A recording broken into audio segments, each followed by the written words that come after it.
કારણ કે સારા અભ્યાસથી intellect બુદ્ધિમત્તા develop જન્મ શતાબ્દી મહોત્સવ છે. આ એમના ઉપદેશ ઉપર લક્ષ્ય રાખીએ, આપણે સુખી થશું, પરિવાર સુખી થશે, સમાજ સુખી થશે. એ જન્મ શતાબ્દી મહોત્સવે એમણે જે એમના જીવનકાળ દરમિયાન દુનિયાના 60 દેશોમાં 18,000 ગામો અને શહેરોમાં વિચરણ કર્યું છે વ્યક્તિ, પરિવાર અને સમાજના ઉત્કર્ષ માટે. 3.5 લાખ ઘરોમાં એમને વ્યક્તિગત પધરામણી કરી છે. 7.5 લાખ પત્રોનો ઉત્તર આપ્યો છે. At an unbelievable average of reading and answering more than 70 letters a day without a Sunday for 45 years. 45 વર્ષ સુધી રોજના 70 પત્રો વાંચ્યા અને ઉત્તર આપ્યો છે. પ્રમુખ સ્વામીના જીવનમાં રવિવાર જોયો જ નથી. For him Sunday was a double Monday. રવિવારે ડબલ મંડે જેવું કામ કરતા હતા એ. કારણ કે લોકોને રજા હોય ત્યારે એમની પાસે આવે. સોમવાર તો સોમવાર હતો જ એમને, રવિવારે એમને ડબલ સોમવાર જેવો હતો. પ્રચંડ પુરુષાર્થ. વ્યક્તિના જીવનમાં ચારિત્રનું ઘડતર થાય. વ્યક્તિ, પારિવારિક વ્યક્તિ યથાર્થ અર્થમાં બને. વ્યક્તિ સામાજિક વ્યક્તિ યથાર્થ અર્થમાં બને. વ્યક્તિ એ દેશનો નાગરિક યથાર્થ અર્થમાં બને. એની માટે પ્રમુખ સ્વામી મહારાજે પોતાનું 95 વર્ષનું જીવન ખર્ચી નાખ્યું અને આજે મહંત સ્વામી મહારાજ 90 વર્ષે પરિશ્રમી બન્યા છે. આપણે ભાગ્યશાળી છીએ કે આપણને એવા મહાપુરુષોના સાનિધ્યમાં આ જીવનકાળ દરમિયાન આપણને રહેવા મળ્યું. પ્રમુખ સ્વામી મહારાજે 40 લાખ લોકોને વ્યક્તિગત મુલાકાત આપી, એમના પ્રશ્નો સાંભળ્યા, સમજ્યા, એમાં એમને માર્ગદર્શન આપ્યું, ઉત્તર આપ્યો.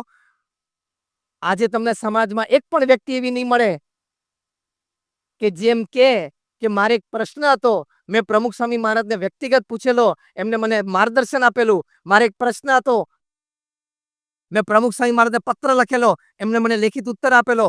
મારે એક પ્રશ્ન હતો, મેં પ્રમુખ સ્વામી મહારાજને ટેલિફોન કર્યો, એમને મને માર્ગદર્શન આપ્યું અને એ માર્ગદર્શન પ્રમાણે મેં કર્યું અને હું દુઃખી છું એવો એક વ્યક્તિ તમને સમાજમાં નહીં મળે. એનું કારણ શું? એનું કારણ એ હતું કે પ્રમુખ સ્વામી મહારાજે આપેલા દરેક ઉત્તર અને માર્ગદર્શન સમાધાનમાં પાછળ સંસ્કાર સંબંધી વાત હતી.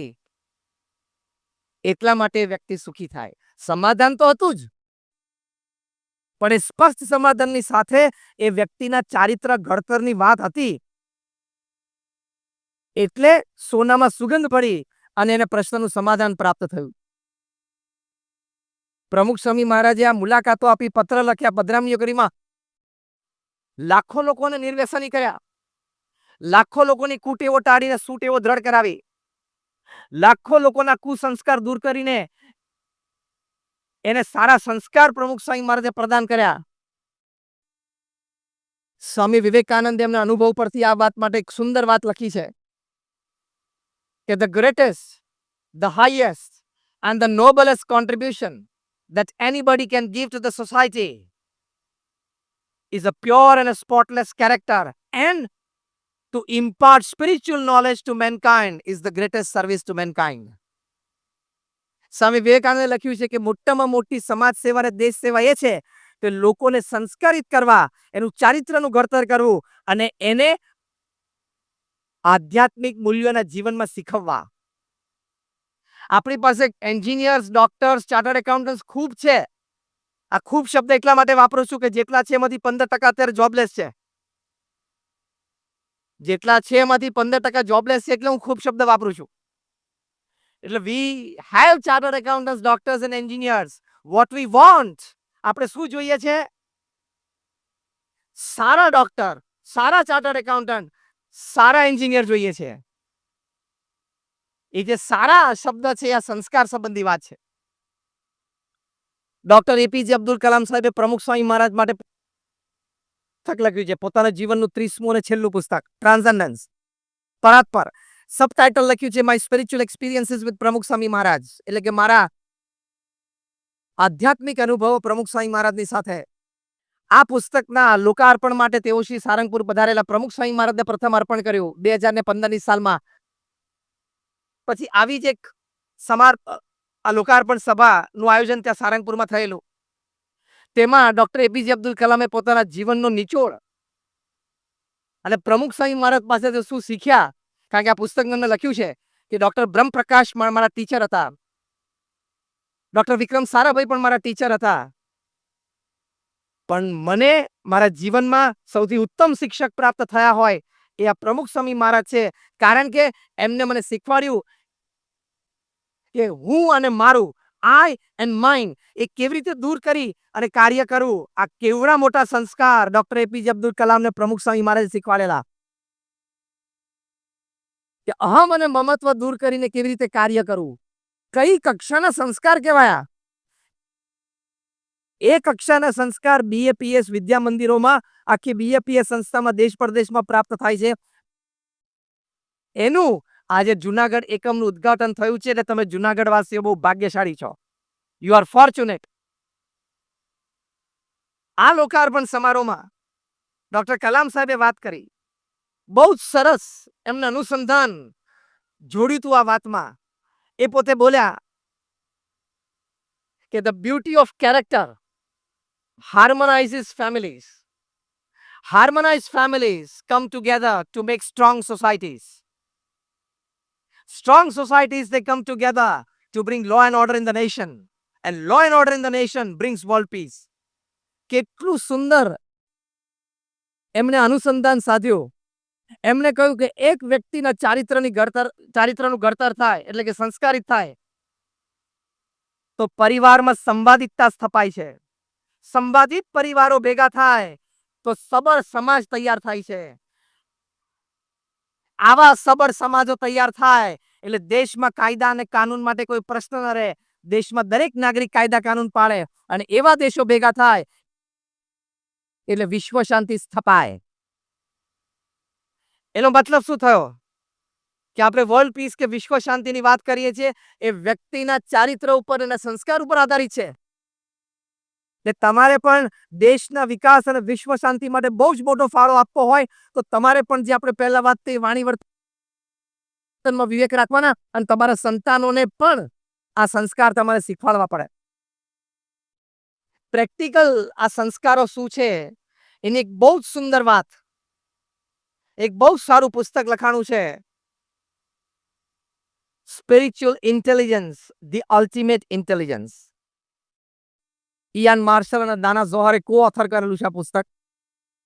કે આધ્યાત્મિક બુદ્ધિ પણ આપણે શીખવી પડશે કારણ કે આ ઉચ્ચ કક્ષાની બુદ્ધિ છે. જે આપણે પરલોકની વિદ્યાની વાત થઈ, આપણે જે પરા વિદ્યાની વાત થઈ છે એ આજે પશ્ચિમના લોકો સ્વીકારે છે એટલે આ પુસ્તક લખાણું છે. આપણે ખાલી આપણી સ્કૂલમાં શું લઈએ છીએ, પરીક્ષા આઈક્યુ ટેસ્ટ લઈએ છે ને, એની બુદ્ધિમત્તા કેટલી છે. IQ એટલે he thinks rationally, he acts purposefully, he deals with the situation effectively. એનો IQ છે, ઇન્ટેલિજન્ટ ક્વોશન્ટ છે. 90ની સાલ સુધી એમ મનાતું હતું કે જેની પાસે બુદ્ધિ હોય એ જ કામ કરે ને એ જ પૈસા કમાય. 90ની સાલ પછી એવું જોવા મળ્યું સમાજમાં કે બુદ્ધિ ઓછી હોય એવા પણ ઘણા બધા લોકો ખૂબ સારું કામ કરે છે, સારી મોટી મોટી કંપનીઓ સ્થાપે છે, ખૂબ પૈસા કમાય છે અને એનાથી એ વિશેષ બુદ્ધિશાળી વ્યક્તિઓને પોતાને ત્યાં નોકરીએ રાખે છે. એવું 90ના દાયકામાં જાણવા મળ્યું. એટલે એની પર બહુ રિસર્ચ થઈ કે આવું કેમ બને. અત્યારે છે જ આપણને એમ થાય કે અહીંયા આપણો છોકરો કમ્પ્યુટર એન્જિનિયર થયો, આઈસી થયો, ઇલેક્ટ્રોનિક્સ એન્જિનિયર થયો એટલે ત્યાં અમેરિકામાં કેલિફોર્નિયામાં સિલિકોન વેલીમાં જોબ મળી, સોફ્ટવેર કંપનીમાં કામ કરે છે અને સ્વામી $1,00,000 એનો પગાર છે વર્ષે. પણ તમને ખબર છે એના જેવા બીજા 700 જણા કર્મચારી છે એ કંપનીમાં, એ બધાને $1,80,000 $70,000 પગાર આપનાર વ્યક્તિ કોણ છે? એ તો બીકોમ થયેલો છે.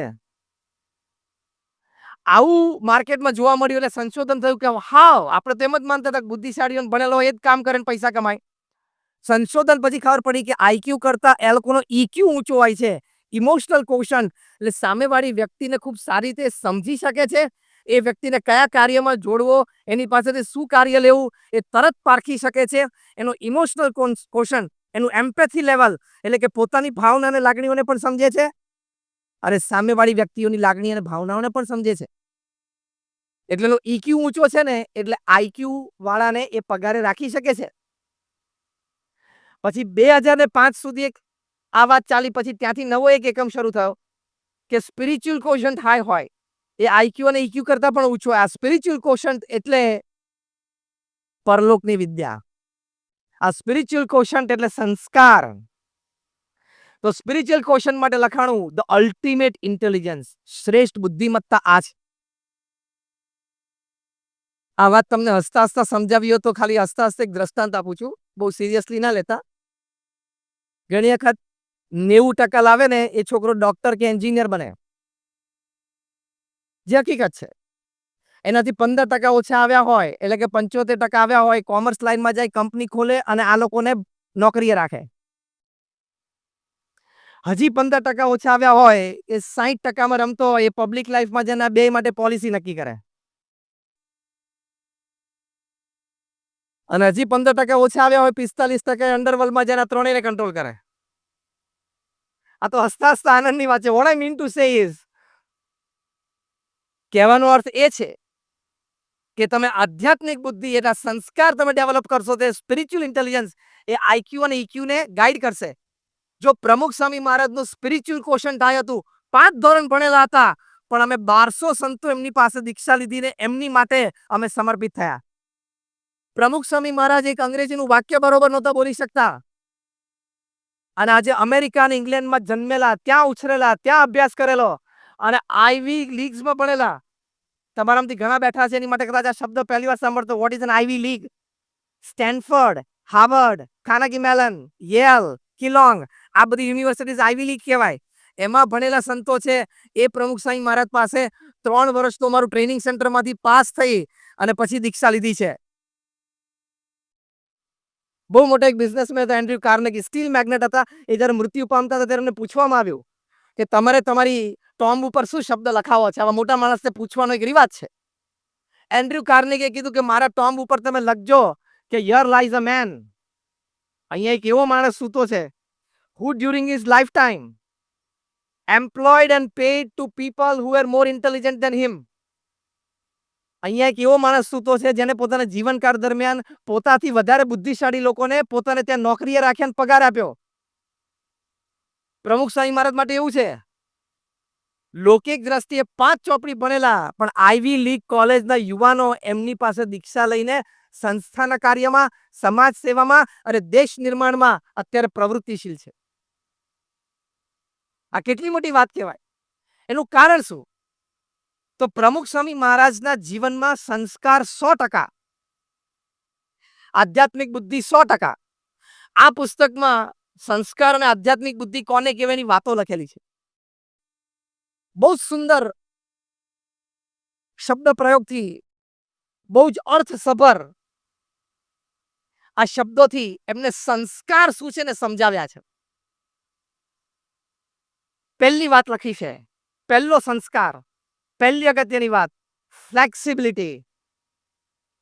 એટલે કે તમારા જીવનમાં સરળતા હોવી જોઈએ, સહજતા હોવી જોઈએ, તમે અન્યને અનુકૂળ થવા તૈયાર હોવા જોઈએ. આ સંસ્કાર કહેવાય. જે મેં તમને વાત કરી કે સંસ્કાર શબ્દ આપણે બહુ સાંભળ્યો છે અને બહુ બોલ્યા છીએ, બહુ વાંચ્યો છે, પણ એનો પ્રેક્ટિકલ અર્થ શું? આપણને સમજાય એ શબ્દનું પૃથ્થકરણ શું? તો જો પહેલી અગત્યની વાત આ પુસ્તકમાં લખી, ફ્લેક્સિબિલિટી. અન્યને અનુકૂળ થવાનો પ્રયત્ન કરો, એટલે કે સામેવાળી વ્યક્તિને સમજવાનો પ્રયત્ન કરો, અને સરળતા અને સહજતા આપણા જીવનમાં આપણે દાખવવી. હાર્વર્ડ યુનિવર્સિટી હમણાં વ્યાખ્યા કરી છે બુદ્ધિમત્તાની, કે બુદ્ધિશાળી વ્યક્તિ કોને કહેવો? તો હાર્વર્ડ યુનિવર્સિટી 8 વર્ષના સર્વે પછી આ શબ્દનો અર્થ પ્રગટ કર્યો છે અને વાક્ય લખ્યું છે, definition of intelligence, flexibility to change is intelligence. એટલે કે પરિવર્તન જ્યારે તમારા જીવનમાં આવે, તમારા કાર્યક્ષેત્રમાં પરિવર્તન આવે, તમે જે સ્થાનમાં રહેતા હોય એનાથી અલગ સ્થાનમાં તમારે રહેવાનું થાય ને ત્યાં કાર્ય કરવાનું થાય, એવું મોટું પરિવર્તન તમારા જીવનમાં આવે, ત્યારે નવા પરિવર્તનને તમે જેટલા જલ્દી વ્યવસ્થિત એડજસ્ટ થઈ શકો ને, એ તમે બુદ્ધિશાળી.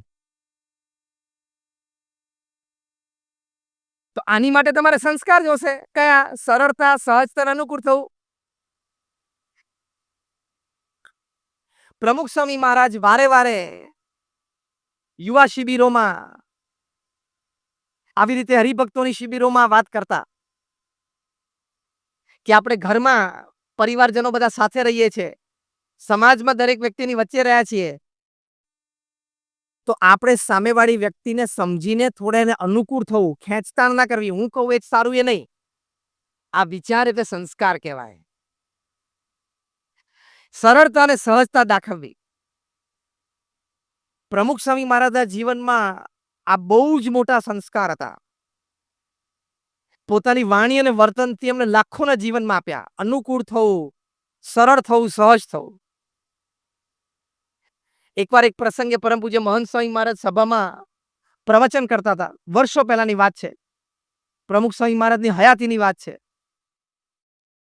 પ્રમુખ સ્વામી મહારાજ સભામાં પધાર્યા એટલે અમારા વડીલ સંત પૂજ્ય નારાયણ મુનિ સ્વામીને એમને પૂછ્યું કે સભામાં શું વાત થઈ અને કોણ વાત કરે છે? ત્યારે એમને કહ્યું કે સ્વામી મહંત સ્વામી પ્રવચન કર્યું અને એમનું પ્રવચનમાં સુરત ભાવ એટલે એકબીજા સાથે હળીમળીને કાર્ય કર્યું એ સંબંધી વાત હતી.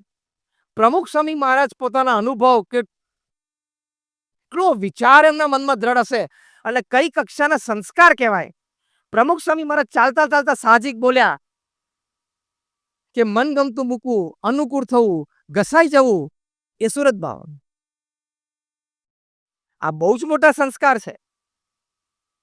ના, મારા ઘરમાં હું કહું એમ જ થવું જોઈએ, કારણ કે હું પ્રિન્સિપલ બ્રેડ વિનર છું. મારી કમાણી ઉપર ઘર ચાલે છે એટલે બધાએ મને જ ફોલો કરવાનું, મને જ અનુકૂળ થવાનું, હું કહું એ જ અભિપ્રાય માન્ય રાખવાનો. પિકનિક પર ક્યાં જવું એ પણ હું નક્કી કરું. સંતાનો કયા કપડાં પહેરે પણ હું નક્કી કરું. આ સંસ્કાર નથી, આ અહમ કહેવાય. સંસ્કાર કોને કહેવાય? અનુકૂળ થવું, સરળ થવું, સહજ થવું. તમને ખબર છે અત્યારે દિલ્હીમાં રોજના 60 થી 70 ડિવોર્સ કેસીસ નોંધાય છે. મુંબઈમાં પણ 70-80 રોજના નોંધાય છે. હૈદરાબાદ, સિકંદરાબાદ ટ્વિન સિટીમાં તો રોજના 100. અને એમાં મુંબઈમાં બાંદ્રામાં જે ફેમિલી કોર્ટ છે એમાં જેટલા ડિવોર્સ કેસીસ નોંધાય છે ને એમાંથી 5% કેસ તો 60 વર્ષથી ઉંમરના ઉપરના લોકોના છે. અલ્યા ભાઈ, તારે 35 વર્ષ ચાલી ગયું, હવે 10-15 ની વાત છે, ચલાવી લે. 70-75 પહેલી વિકેટ પડવાની છે, બેમાંથી એકની.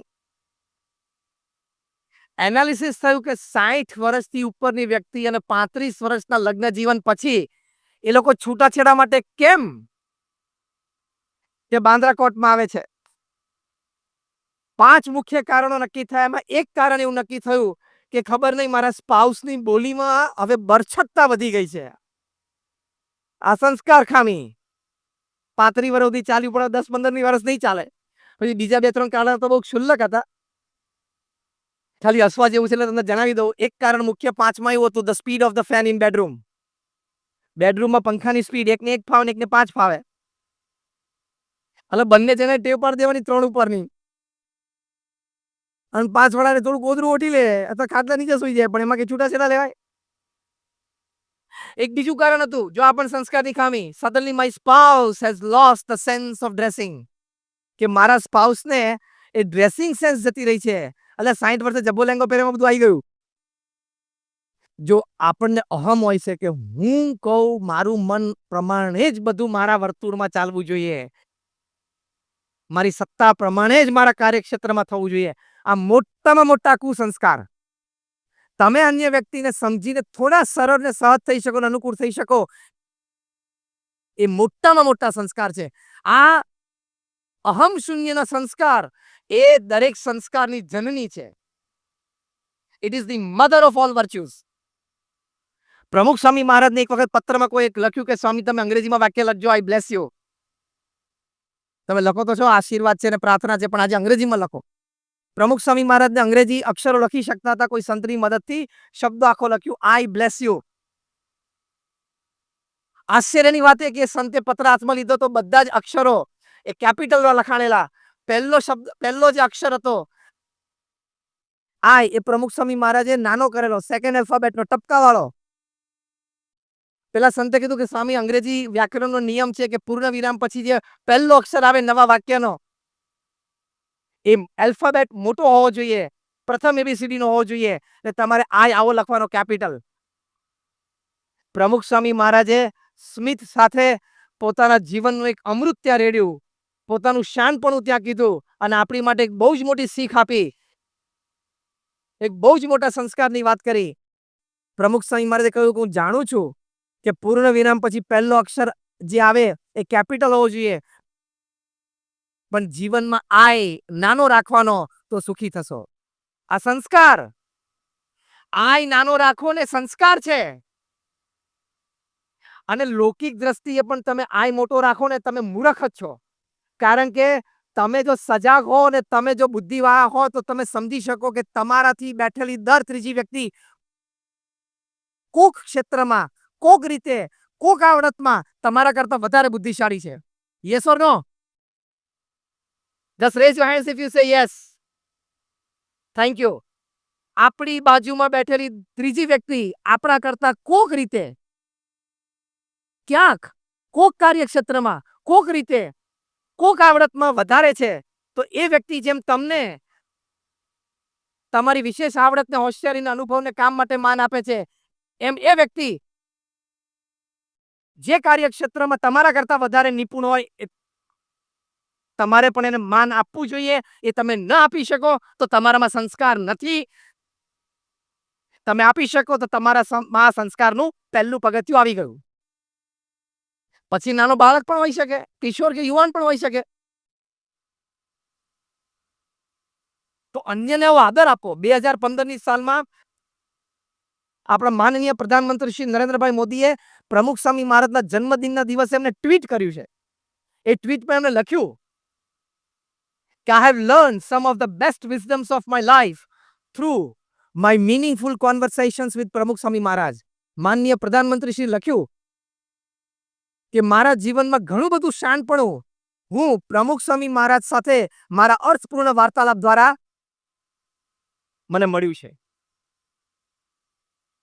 પ્રમુખ સ્વામી મહારાજ પોતે ધામમાં પધાર્યા. એમના અંતિમ દર્શન માટે માનનીય પ્રધાનમંત્રી શ્રી ત્યાં સારંગપુર પધારેલા. બહુ આદરપૂર્વક એમણે પ્રમુખ સ્વામી મહારાજના પાર્થિવ દેહની પ્રદક્ષિણા કરી, આરતી પણ ઉતારી અને પછી એમણે પ્રવચનમાં વાત કરી કે મને નાનપણથી પ્રમુખ સ્વામી મહારાજે મઠાર્યો છે, ટપાર્યો છે અને મને ઘડ્યો છે. એક વ્યક્તિ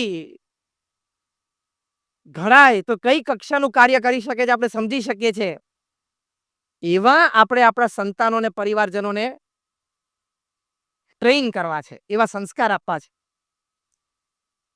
બીજો એક સદગુણ એમને આ પુસ્તકમાં લખ્યો છે, યાન માર્શલ અને દાના ઝોહરે. Self awareness. આ બહુ મોટા સંસ્કાર છે. એટલે કે સ્વ જાગૃતિ.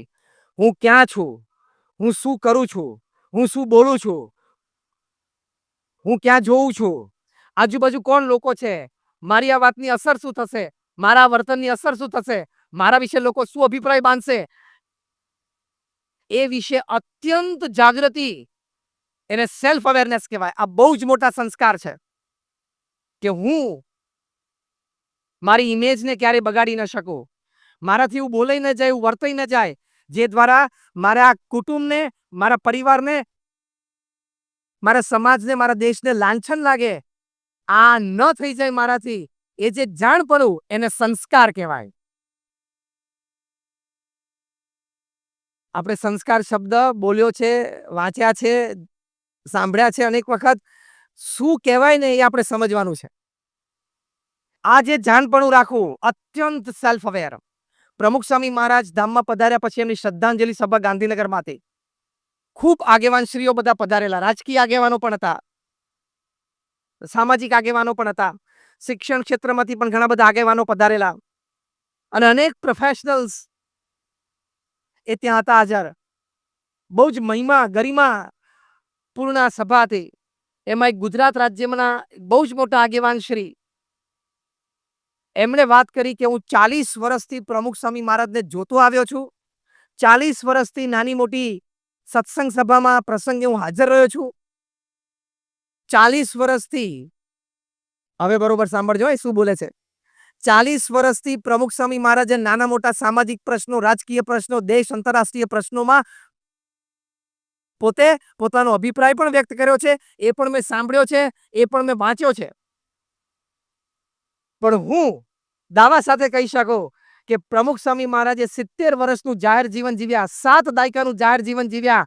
એમાં એક પણ એવી ઘટના નથી બની કે પ્રમુખ સ્વામી મહારાજે કોઈ એવો શબ્દ ઉચ્ચાર્યો હોય, કોઈ એવું જાહેર વર્તન કર્યું હોય કે જેના લીધે વિવાદ ઊભો થયો હોય, 70 વર્ષ 7 દાયકાના જાહેર જીવન પછી બિન વિવાદાસ્પદ રહેવું એ પ્રમુખ સ્વામી મહારાજની બહુ જ મોટી કામયાબી કહેવાય. આ સંસ્કાર,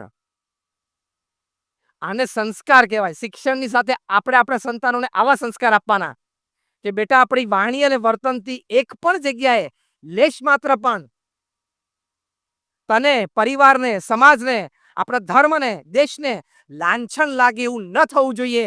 એ નાનપણથી એને ધરબી દેવાનું ને એ સંસ્કાર કહેવાય. This is values and વર્ચ્યુઝ.